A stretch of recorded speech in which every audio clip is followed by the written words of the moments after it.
Welcome to another edition of Rick and Bubba University, the podcast. This podcast, of course, is standalone every week. It's outside of the main show. If you're not familiar with the main show, the Rick and Bubba Show, you can go to rickandbubba.com, find all the different ways to grab all the different content that is available Monday through Friday. And you know, Bubba, this is just something we set up. We get to interview people that we really would prefer to do a long form interview with, which is the beauty of a podcast. And today, we have a very interesting guest. Now, I know for you today, there'll be just a little bit of shame. Well, I have a confession to make, and I'll be honest with Al about that, and the shame that I bear because of it. But Al Pitrelli is with us. He is one of the musical directors, guitarist, and founding members of Trans-Siberian Orchestra. TSO. Al, welcome to Rick and Bubba University, the podcast. Thank you so much, gentlemen. It's good to be here. I hope everybody by you is safe and healthy and doing the best we can during these times. You know, it has been a difficult couple of years. We've got, 2 guys vaccinated, 4 of us that have had it. So yep. we've made a run at it here. Well, I love it. Respect. Well, I'm glad you're okay too. And trying to, I know last year, nobody could tour, and it was just difficult. Now we're trying to say, look, we got to have our lives back, but we need to be as safe as possible, and we are excited. That it's a balancing act. It is, that Trans-Siberian Orchestra, which I will tell you this, Al, one of the coolest names ever created. We all grew up loving the voice guy on the concerts, and I've heard your guy, the commercials that are put together that are fully produced with the booming voice. But when the guy sits down to read, he must love the flow. Trans-Siberian Orchestra. Just fun to say. I mean, it is just, I love saying it. Sometimes I just say it throughout my day. I just love it. Well, it's good to hear that. Listen, my boss, the gentleman who created this whole thing, Paul O'Neill, sat me down one day in the middle of recording the first record. And he goes, I got the name of the band. And I was like, oh, cool. What is it? And he goes, the Trans-Siberian Orchestra. And like when your dog looks at you and goes like that? Yeah. I said, dude, you can call this anything you want. It's awesome. So the name stuck, and it became a household name and a tradition for so many families and so many people across the country now globally. I'm just proud to be part of it. I'm proud to be talking to you gentlemen about it this morning. So, Al, and let me just get out of the way. My dirty little confession. This is uncomfortable for me. Al, I have never seen y'all perform. Unbelievable. And I'm ashamed because I hear so much about it. Everybody that tells me about it, they just go on, and they go, you don't know what you're missing. I can't believe you. And every year I go, well, I got to go this year. And when you guys come through, it's always kind of in the December time frame, and something's going on. And I'm just embarrassed, but I'm going to be honest about it. Well, don't be, dude. Listen, life kicks in. You take care of what you need to first. And hopefully this year, listen, it's the return to live music. Okay. I'm so glad that we're going back to the BJCC Center. Okay. Right. It's the 25th anniversary, so if you're going to come to a show, this is the year to come and join us. The thing you're going to love, I like it, Al, because you've been to Birmingham many times. I've unlike Bubba, I don't have to live in shame because I've actually been. Yeah, I don't think Rick misses a year. Yeah, I think I have to hear about it. I'm going to put a scarlet TSO on Bubba, and he's going to have to wear it until he has been. But anyway, so I know how much you guys respect Birmingham. You got a great relationship with Birmingham. There's been some really cool moments, like when Tommy Shaw joined. That just incredible. But they're redoing the entire arena. So by the time you guys get here, they're upgraded big time. It will be upgraded, and I think you're going to love that. Well, yeah, it's funny because we played there in 19, and then they said that they're going to renovate the building over the course of 20 into 2021. And I said, oh my God, I'm going to miss Birmingham for a year. Well, everything changed that year. So I'm just glad that, you're going to have a brand new arena. You guys deserve the best in that town. I've been coming through town for 30 something years. I love it there. I've watched the town grow up just like everything else. To come back there after a year being away from this is going to be emotional and exciting. And again, to celebrate our 25th anniversary with you guys who have made us part of your community and your tradition. I couldn't be happier to do that. Well, I'm gonna guess this answer because we're in the entertainment business, and rarely in the entertainment business do you ever think that anything's going to last for any long period of time. When Paul, God rest his soul, brought this up, first of all, is there anything to Trans-Siberian Orchestra other than it sounds cool? I mean, but I mean, is that was there anything meaning behind that? Yeah, is it any more complicated than that? I think musically, it's the most complicated thing I'd ever been part of. Visually, what our crew is able to do, it's almost superhuman what these men are, to put on that kind of production. And at the center of the whole thing, out of the big brain and genius that is Paul O'Neill, wrote this beautiful Frank Capra-esque story called Christmas Eve and Other Stories. So when you tie those three things together, put the heading Trans-Siberian Orchestra over it, the fact that it's had that longevity, I think it's based upon that everybody in your community and around America and now globally relates so deeply to his story, enjoys the music so much because it's really it's every genre of music. And then when you go to the arena and you watch it, there's a snowstorm, there's pyro, there's lasers, there's moving trusses, there's video screens. How could you not fall in love with it? It's over the top. I will say this, how sometimes there's always hyperbole or we throw things around more than we should, words like awesome and all this. Unbelievable and all that. But I'm going to tell you something.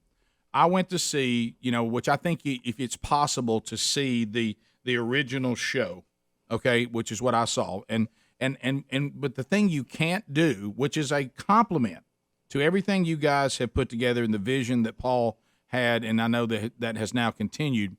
When someone says, I didn't go, nor have I ever been, so tell me about it.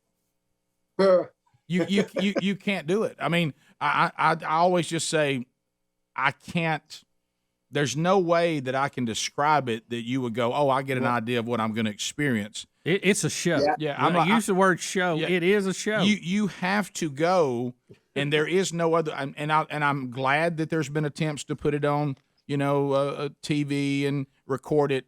No offense to those things, they're wonderful. You have to be in the arena. It's a nice supplement if you want to, but if you want to experience Trans-Siberian Orchestra, you have to get in the arena. You got to get the full thing. You got to feel the power of the orchestra. You got to see the visual things that your brain is going, I'm trying to remember all this and try to see if I can't get you to explain it later, but you won't be able to. It is a audio visual extravaganza. And I'm going to tell you, I know you good enough, Bubba, 27 years we've been doing this show. You guys have done it 25. We've done it 27. I'm telling you, this is your deal. Oh, I know. That's why I'm kind of mad at myself that I haven't been to. You would love this. And I would say that to anybody that's watching this podcast or listening to it. If you've never been to see Trans-Siberian Orchestra, you need to get the tour dates if it's anywhere near you, and plan to go more than once. But go. And so you were at the very beginning. And so when Paul is laying this out to you, are you thinking, because I remember the first time I heard about it and somebody tried to explain it to me, and I was like, what is this Trans-Siberian Orchestra? And a friend of mine that's seen you guys multiple times, and he said, well, it's almost like classical music and hard rock are coming at you at the same time. It's an orchestra of rock and roll and classical, but even the classical is rock and rollish. And then think about the biggest concert tour visually you've ever seen. And then just when you think you've got it. Oh, and by the way, there's a story. What? Yeah. Yeah. And every now and then there's actors on. So I'm sorry. What did you say? And it's like, look, and then finally you just give up. So when it was being laid out to you the first time, did you buy in immediately, or you were like, no, we're going to do what? Where'd this come from? It's a little bit of both. And first of all, I love hanging out with you guys because I don't have to do any talking. Yeah. I'm just here.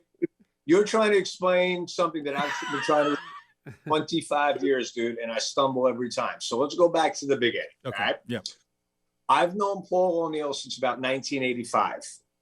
I was cutting my teeth as a guitar player in New York City. He was well on his way to being a great producer, songwriter, the whole thing. He just had it sewed up. And we always said, listen, we'll have to work together one day. You fast forward 10 years. It was early winter 95. He called me up. He goes, I got this thing I'm working on, and I could kind of use some help. Would you be interested in trying to play some guitar in it? Because he listened to a lot of guitar players. There was just a certain something that was missing in this thing that he was working on. I said, dude, I'll be right there. I've been looking forward to working with you or for you for a while. Anyway, I get to the studio. he puts the faders up to what was going to become Christmas Eve Sarajevo 1224. And again, I looked at him and I'm like, what's with the Christmas song? And he kind of laughed, with those big blue eyes of his, and he smiled and he says, well, it's not really a Christmas song. It's a soundtrack depicting events that took place on Christmas Eve during the Bosnian War. I said, all right, you got my attention. What's up? And he told me, and this is historically true, that during the war, there was a cellist, a classically trained cellist that used to go to the town square and play Mozart and Chopin and Brahms and Beethoven and Bach and all the great composers' work in protest to the bombing raids that were coming in. And I said, and right there, the hair on my arm stood up because I said, dude, I was Alice Cooper's musical director and I played Zagreb and Belgrade in 1990 before the war. I was in that town square. I remember what it looked like, smelled like. I made some friends over there when we toured, and a lot of them were unfortunately killed during the war. I said, just, press go, right now, press record. And he hit it, and I immediately went, and I started playing that. We got, and all the parts I played, he goes, that's it. That's what I've been missing. That completes my soundtrack. Now, the listeners will understand the angst and the horror and the drama and the power that was going on during that moment in time. And I high-fived him. It was like, dude, this is awesome. And what a beautiful piece of music. Little did I know that little lightning strike and that spark not only kind of solidified our working relationship and our brotherhood, but this is what was going to become the Trans-Siberian Orchestra. And this is literally, that was winter 95. So 26 years ago is when this little thing just happened. It's changed everybody. All right. Well, we're talking to Al Pitrelli, music director and one of the founding members of Trans-Siberian Orchestra. We're going to dive in and learn as much as we can today. When Rick and Bubba University, the podcast continues. All right. So Al Pitrelli is with us with Trans-Siberian Orchestra. We heard how this began. I think we all go back and we do the I remember when. Yeah. Oh, yeah. And I remember the first time that I heard this production. Of course, I didn't know about what it was really called. I thought to myself, that's the coolest rendition of Carol of the Bells I've ever heard in my entire life, and I don't know what to do with it. But I thought, because even my brother, who we hate to say it, he's not a huge fan of Christmas music, which you think he's a bit of an Ebenezer Scrooge when it comes to Christmas music. And I said, but he loves his rock and roll. And I said, when you hear this, you think you don't want to hear Carol of the Bells again? And I said, but listen to this. And of course, it was just this take on this classic riff that just blows our mind. I mean, and hearing how it started, that's really cool. Al, let me ask you this: when you guys do a performance, it is a big show. Yeah. And you've played all over the world, but are there some big shows that stand out in your mind where you went, wow, this is surreal even for me? Yeah. One in particular would be the first show that we ever did in 1999. And you got to understand that we had started recording these records in 96. We put 2 records out, Christmas Eve and Other Stories in 96 and The Christmas Attic in 98. I think it was when it was released. So basically, we were becoming like the Steely Dan of Christmas. We're just making records and touring. It was like, all right, this is kind of cool, selling a couple million copies. I'm like, dude, I'm having the time of my life here. Right. And somebody dared Paul to do a show in 99. And I said to him, I go, how are we ever going to go out on tour? You had like 10 singers on this record. You had a children's choir. You got an orchestra. He goes, we'll figure it out. All right, I'm in. So we rehearsed. We pretty much, we're winging it in rehearsal. Okay, there's a narrator. We need music other than narration. Instead of the children's choir, we're going to have a gospel rendition of that song. We were just putting it together, and it was coming together so easy, which is always a good sign. Anyway, we're rehearsing. And opening night is at the Tower Theater in Philadelphia, and it had sold out in like, I think, a half an hour. So we were stoked, a couple thousand people there. I don't know who these people are going to be, but they're there. They're going to be there. We're going to be there. This is going to be something. And the house lights went down and the curtain came up, and I looked in the audience and I immediately had half a heart attack, because in front of me is this beautiful older couple, maybe a pair of grandparents, whatever, those like crochet reindeer sweaters. Yeah. Uh-huh. Gorgeous. I mean, I looked at, but next to them was a dude in a Slayer hoodie. And I was like, oh, we're dead. I didn't know turn up, turn down. I just put my head down and played every note in the correct order. And at the end of that show, they gave us such a standing ovation that a couple of us walked off the front of the stage and started shaking people's hands and hugging them because we were so moved by the reaction. And, that will always forever be in my mind as the sheer terror that was running through my brain until we finished the show. Al, I've got to ask you, because I remember even on the show, Rick, we played a news story about one of your performances, and I can't remember exactly what year it was, 2012, 13, somewhere in there. It's been several years ago, but it was at the Brandenburg Gate in Germany. 1 million people on New Year's Eve. Yeah, that's why I remember it being a huge crowd, just a sea of people. Did you say 1 million? 1 million people were at the Brandenburg Gates. That's their big celebration for New Year's Eve. And it was, not that it's funny, but we finished our show, I think in Dallas, Texas on the 30th. And it was immediately, you get onto a jet and fly to Germany, and I think, I don't know if you gain 8 hours, you lose it. Yeah, I don't know. That's an easy trip.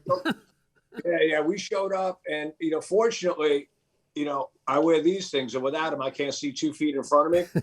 So when I got on stage, I really can't see that much, but you can see 1 million people because it just went on from Berlin halfway to Munich. It was like, I'd never seen anything like that in my life. And the band performed. We've accomplished so much. 25 years went by in literally a half a heartbeat, I mean, time just flies, gentlemen. And you all know, it's our most precious commodity. And the older I'm getting, the more I'm like trying to hang on to every moment of it. Because if I keep looking in the rearview mirror, 59 years of my life are behind me now. Yeah. But what Paul O'Neill and the O'Neill family and this organization, has accomplished in 25 years is remarkable. It's like watching one of my children grow up from infancy to young adulthood and them becoming a senator or something extraordinary. This has exceeded every one of my expectations. And sometimes the only time I really kind of like deal with it is when I'm with guys like you, we're just talking about it. Other than that, I'm constantly looking forward. Like, how can we make this better? How are we going to make this tour more important? How are we going to make that note sound better? But every so often I get to look over my shoulder and go, God, this has been a great run. How in the world do you set up enough gear so 1 million people? Now, you guys are powerful. And when I say they're powerful, they're not loud like, oh, no, that's annoying. I don't know if Bob Hall's got that many speakers, Rick, right. I mean, that's a lot of power, but obviously you did it. But did it require more than normal, or was whatever you guys normally use sufficient?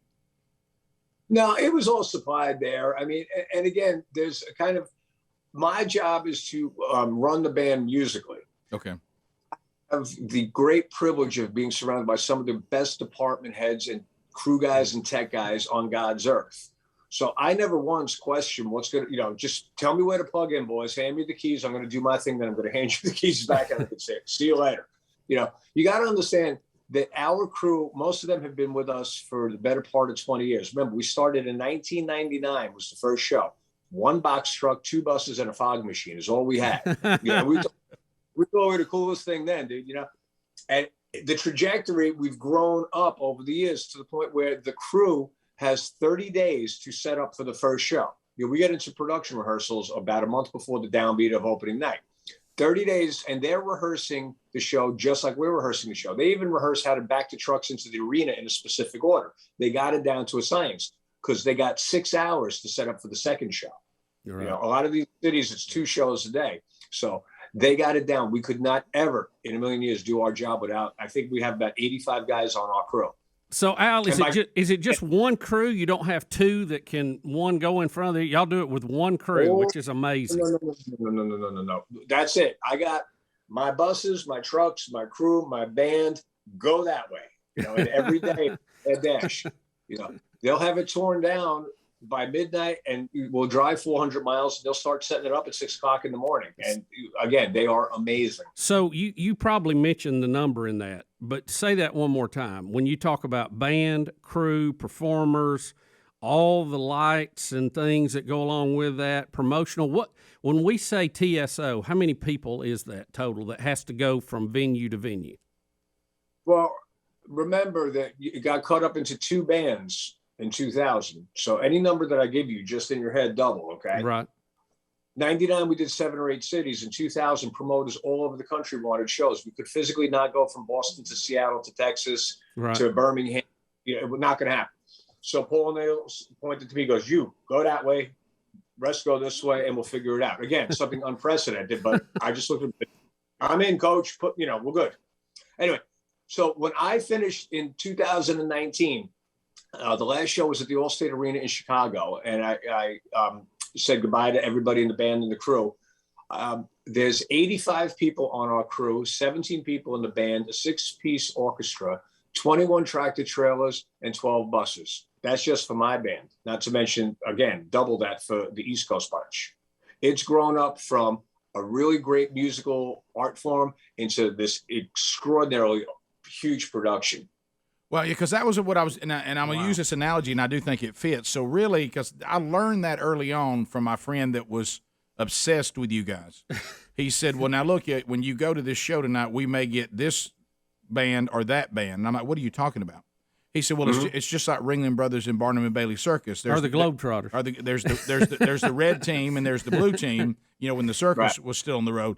And I said, so they have two completely unique, independent setup of this exact same show? And he said, absolutely. That even makes it crazier. And so each one has its own music director. Right, there's two of you, so there's two music directors. So who is the music director of the East Coast bunch now? A gentleman named Derek Wheeland, an incredibly gifted piano player. He's got his master's degree from Juilliard.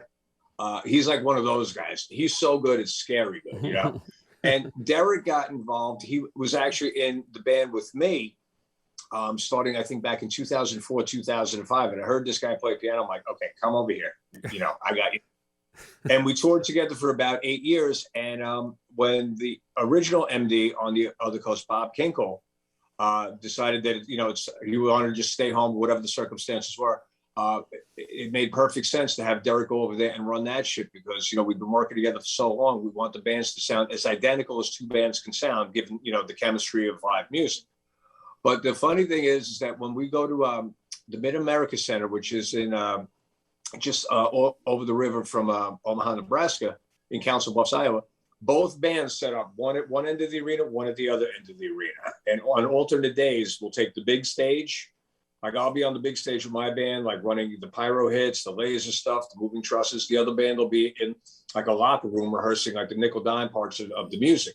And then the next day we'll swap back out. So for 30 days, it's just back and forth, making sure that we're as identical.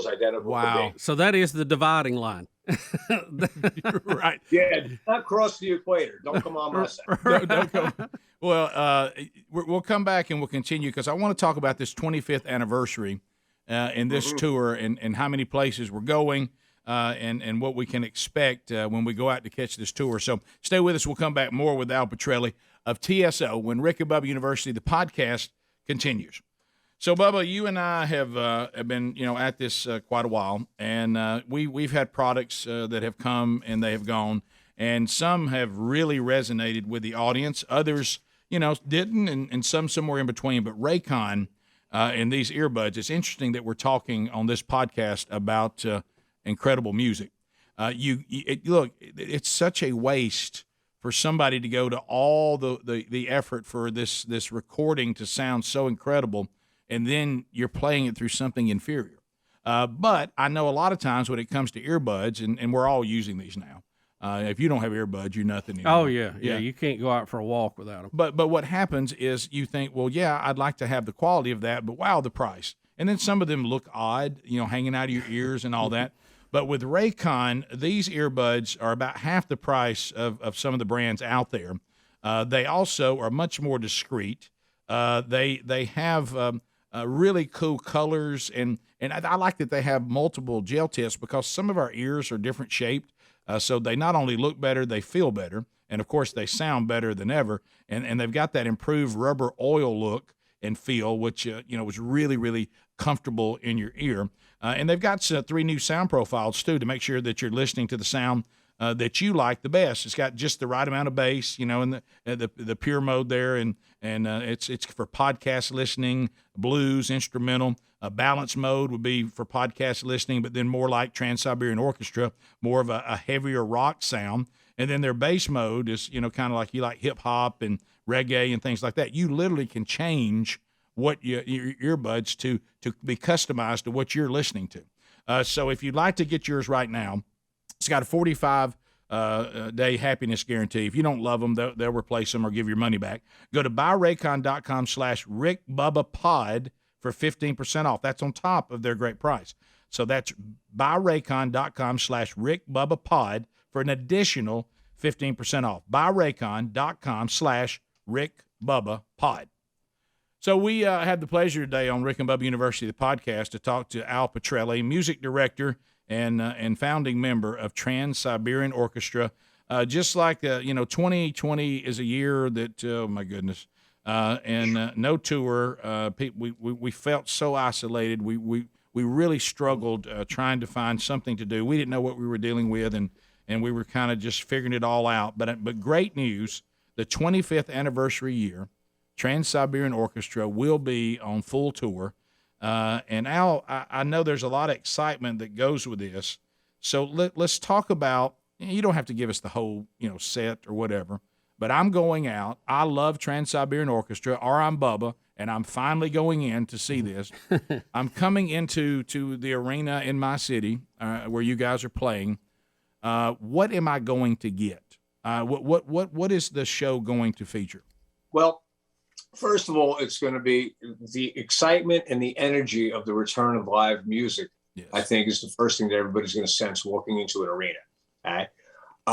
Historically, every show I have the opportunity to kind of chat with the audience, and I always ask, how many folks have seen us for the first time, and I'd say, a good 30%, maybe 40%, will kind of cheer and scream, and I'll get a good sense of like, okay, there's all the newbies. And then I always ask, and where's all what I consider my repeat offenders, guys who've been coming back year after year. And it's overwhelming. So the balance, 60, 70% of the people have been coming back all these years. So anybody who's never been to a show is immediately going to be kind of in the middle of this energy that it's almost incomprehensible about how much these people love the Trans-Siberian Orchestra and have made this part of their holiday tradition. That's the first thing. As far as musically goes, it covers almost every genre of music. There's everything from the great works from the great composers, Mozart and Beethoven and Grieg and Liszt. You have gospel music, you've got choir music, you've got almost a Broadway theatrical presentation with the narration. Our narrator is bringing Paul O'Neill's poetry to life and explaining the story to the audience as these characters unfurl their tales on stage. As far as production goes, this is like trying to explain what does a lightning storm look like in person. I've struggled with this for years, dude. Like you said earlier, you can watch all the YouTubes you want. You can watch it on your phone, your computer. We could talk. Unless you're in the middle of a lightning storm in person, you don't get the impact and the magnitude of it. The biggest rock and roll production ever put together in an arena. So when you wrap that up all together, visually, sonically, it's over the top. But at the center of this whole thing is Paul O'Neill's beautifully written story, Christmas Eve and Other Stories. And that's what I think really cemented the deal with everybody, because everybody relates to his story. Everybody misses somebody, especially around Christmas. Mm-hmm. All right. There's always an empty chair at the dining room table, especially after 2020 and all the horror, tragic loss that we've all suffered. Everybody in the audience relates to Paul O'Neill's characters and story because, again, we all miss somebody. And for the first time in maybe a year, you're going to be amongst 15 or 16,000 other people and realize that you're not alone in your thoughts and in your pain. Everybody's, my cancer doesn't make your cancer any better or worse, but just sometimes knowing that everybody is in the same head and everybody knows what that feels like makes it just a little bit more palatable. And Al, you guys too, not only one of the top tickets ever for his live shows, you guys give back too. And I thought those numbers were very impressive too. Do you want to talk a little bit about that? Yeah, well, listen, I appreciate you bringing that up. And this is all Paul O'Neill, the O'Neill family. $1 from every ticket sold from the jump since '99 has gone back into the community. We're privileged and honored that you guys invite us back every year and that you've embraced us as part of your tradition. The least we could do is try to, help and give back a little bit to the community. This is Paul O'Neill and the O'Neill family, brothers. They're the most generous, loving, caring people I've ever had the privilege of knowing and working for. When I first started with Paul, we'd be walking through New York City, either to the studio, from the studio to the subway to dinner, whatever we were doing. And every time I turned around, he'd be reaching in his pocket and handed somebody a 10 or a 20. And he'd look at me and he goes, look, it's not going to change my life. This money, I'm not going to notice it, but it could change this person's day. Mm-hmm. And if I change their day, maybe I could change that tomorrow and nudge them in a better trajectory. And $1 at a time, a show at a time, a song at a time, the O'Neills have tried to change the world. I think they're doing quite a job. I mean, it's just amazing to see what it's amounted to and how many people's lives have been positively affected by them. And share that number of what y'all have given back to date. Well, I think it's over $16 million over the past 20 years or so. Wow. Listen, little bits add up. Yep. The devil's in the details. It doesn't have to be some over-the-top donation. I mean, it's if you just maintain a consistency in what you're doing, it will make a difference over a period of time. So I know that we're looking into the tour and the things that those of us that have been before, we're not going to be disappointed. Those that have never been there, man, that's a great feeling. We're going to be blown away because everything there is going to be new to them. But say that I've been going multiple times. I was looking at some of the things about the tour. There will be some new things that will be added. Even discussion of even some new songs. You're certainly going to pull from the 2 albums that we all know so well, because then everybody's disappointed if that doesn't happen. But are you going to drop in? What do you mean when I see there's going to be some new stuff dropped in? You don't have to give it away, but you can talk to it. I guess. Yeah. Well, yeah. No, musically, I'm just going to tell you all. There's going to be some songs that we've never played before. The front of the show is always like our introduction, like welcoming everybody, to the tour.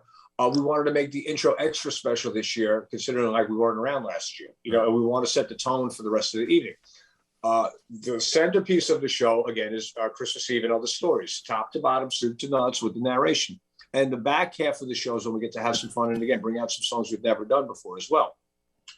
Visually, I'd be lying to you guys if I told you what to expect, because I won't know until I get to Omaha in a couple of weeks. But I can tell you this, every year it's always been different. Every year it's always gotten bigger. This past year, all our department heads, our crew chiefs, everybody's literally been home out of work just like me, in their pajamas. But they've been like kind of doodling on their laptops or their iPads or whatever, coming up with all sorts of zany ideas. So I can't wait to see what they've come up with for all of us this year. Yeah, I was just thinking about that, and you just confirmed that. These people have gotten something that, we didn't want it to happen this way, but their creative minds have been given something they normally don't have, a tremendous amount of time. And so there's no telling what you're going to see when you go to rehearsals. Brothers, I have no idea, but whatever it is, it's going to be over the top as usual, And again, the guys, the men and women on our crew love this thing as much as I do, and everybody, on the stage. I mean, on stage, under the stage, behind the stage, everybody has been dying to just get back to work, because most of us have been together like 20 something years now, and this was taken away from us. When you love something this much and it's taken from you, once you get it back, you love it that much deeper and you cherish it that much more. So I promise you, the energy across the board is going to be ridiculous. And again, I turn into a 15-year-old every time I walk into the arena for the first time and see all this stuff. This is the most awesome thing ever.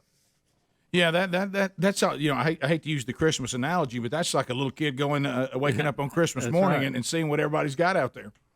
Yeah, and every morning I get to do it every day, for about 45 days, twice a day, because listen, our first show is going to be, I think, November 17th, okay? Everybody's going to have a perfect first show that day.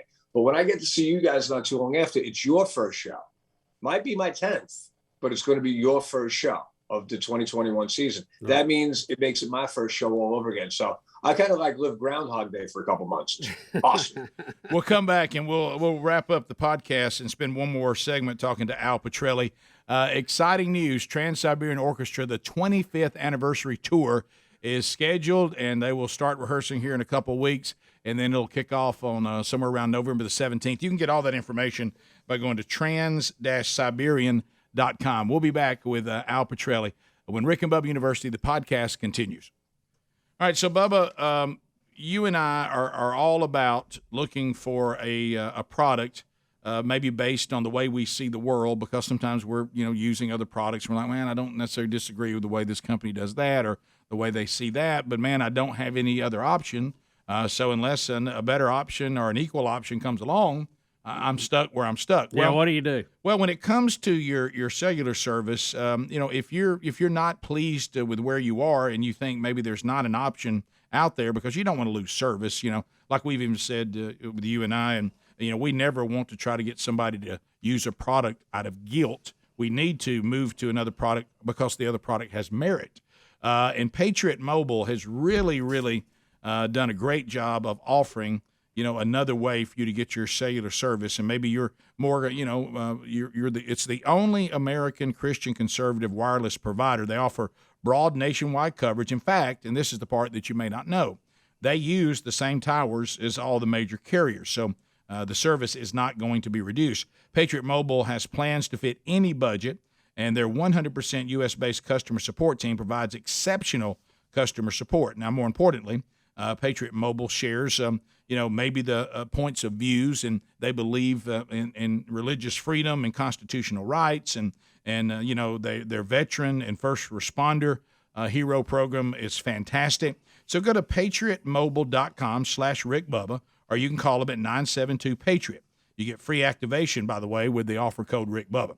They always have special discounts, as I said, for veterans and first responders, and they also, and this is for the multi-line account. So support a company that maybe you look here and say, I don't want a reduction in my service, but there's some things that I'm not comfortable with the company that I'm using now. I wish I had another option. Well, maybe this is it. So go to patriotmobile.com/Rick Bubba. That's patriotmobile.com/Rick Bubba. All right, we're talking with Al Pitrelli with Trans-Siberian Orchestra. Al, you as a musical director and the vision of Paul O'Neill. So you've told us the enormity of Trans-Siberian Orchestra. We know that there's two bands that have to be filled to cover all. Thank goodness, all the demand on this product. Yeah. So, but who does? I'm just thinking to myself. I mean, I've seen many musical documentaries, and we're in the entertainment business. And there's if I'm gonna be on the road with somebody, they may be super talented, but if they don't really fit what we're doing, it doesn't mean they're not talented enough. What are you guys looking for? What are some of the things when you say, all right, I'm putting together the band for the show that we're going to be doing? What are the type of things you're looking for? And of course, you're finding it because, like, I remember when I saw you guys, I think during the time the music director that's doing the East Coast now, he was playing piano and keyboard. And I love the thing that he did with the Charlie Brown Christmas and all that. That's always very good. So much fun. Oh my God, I love that. Yeah. Yeah, that's a blast. But what do you like because there's a lot of great guitar players. There's a lot of great musicians. There's a lot of great singers. But what are you guys looking for when you're putting together a show?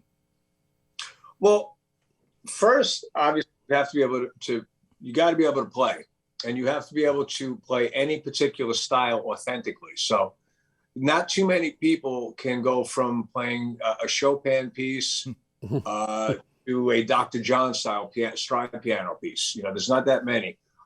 Guitar players, same thing. You got to be able to kind of be comfortable in any genre and play it authentically.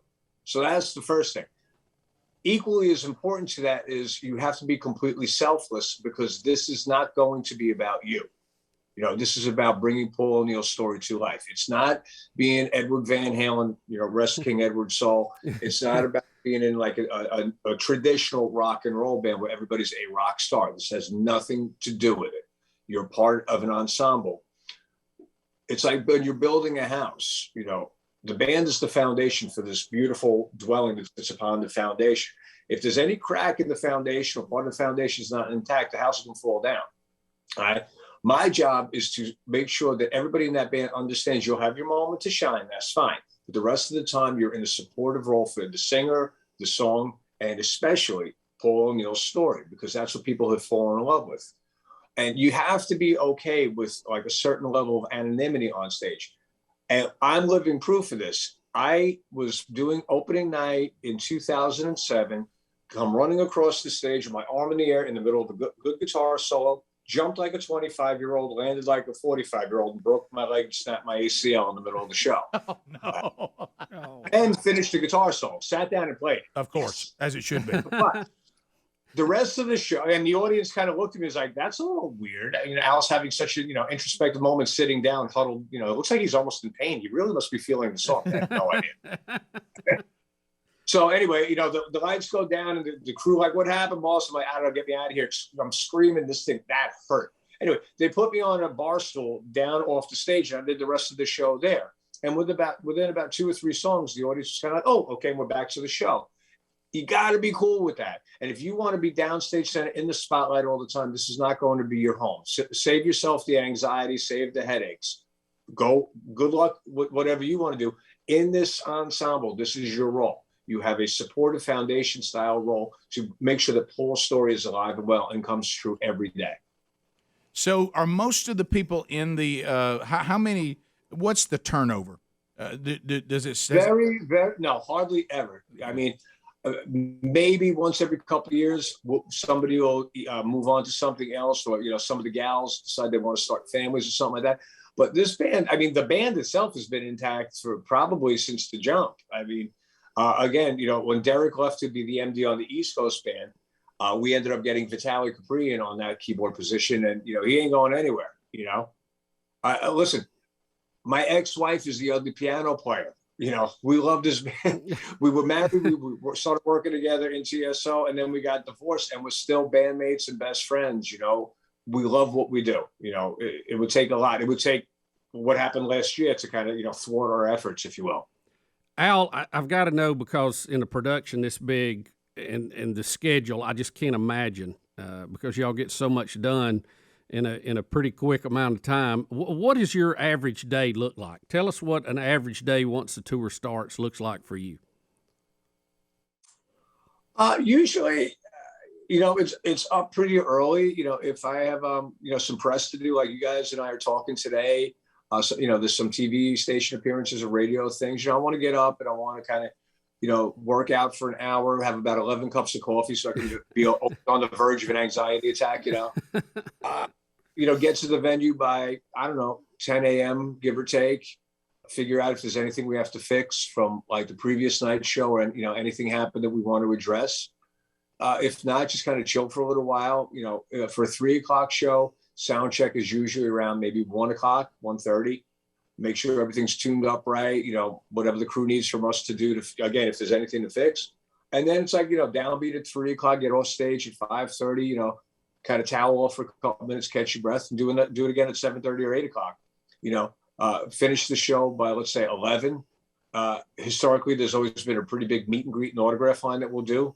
Get on the bus by midnight, pedal down, go, repeat. Wow. Yeah, so you guys are doing a rock show really the way a Broadway actor would work, with multiple shows in one day. Yeah. And to be honest with you, when they first kind of sprung this on us, I think in 2001 or 2002, they said, listen, we sold out. I'm not sure if it was Colorado Springs or Salt Lake City, maybe even both simultaneously, but they said the show sold out and the promoter wants to know, can you do another show at 3 o'clock in the afternoon? I'm like, what? Ask me that one more time slowly. You want us to do a rock show at 3 in the afternoon and then another one at 8 o'clock? Sure, count me in. Just the sound of a rock show at 3 p.m. Yeah, I know. Dude, because I can't stand sitting around all day. It's like I just want to put the guitar around my neck and get to it. And if I have to wait until 8 o'clock at night, I'm just sitting there like, that's the worst time of my life. It's just like, I love to play. Everybody in this organization loves to do what we do. So when they implemented that, and now I'd say most days are double show days, it's the greatest thing ever, because we don't have time to do anything other than like wake up, brush your teeth, get dressed, let's hit this. We love it. And twice a day, awesome. Well, it's been fascinating talking to you, Al, and thank you for taking the time to be with us. And you're right, we're all wanting to get back to some normalcy. And the holiday season and a Trans-Siberian Orchestra show is going to feel pretty good after what we all went through last year. I hope so, and I'm looking forward to it. I want to thank both you guys for having me today. It's a privilege to finally talk to you guys, and I've really enjoyed our conversation. I can't wait to get back to it. For all the reasons, it's going to be extremely emotional. Live music is coming back. TSO is coming back. It's our 25th anniversary. And again, guys, thank you for the love and the support. Please stay safe. All my best to your families. And just know that we're coming home in a couple months. And I cannot wait to look everybody in the eyes as I stand downstage center and just thank everyone for being there. We miss all of you. We love all of you so much. So we're looking forward to it. Yeah, God bless you, Al. Thanks. Al Pitrelli of Trans-Siberian Orchestra. Find the tour dates when they'll be near you, Trans-Siberian.com, and you can find all the details and then get your tickets and make plans to be with them when they come to your town. And thanks to all of you for being with us on this edition of Rick and Bubba University, the podcast.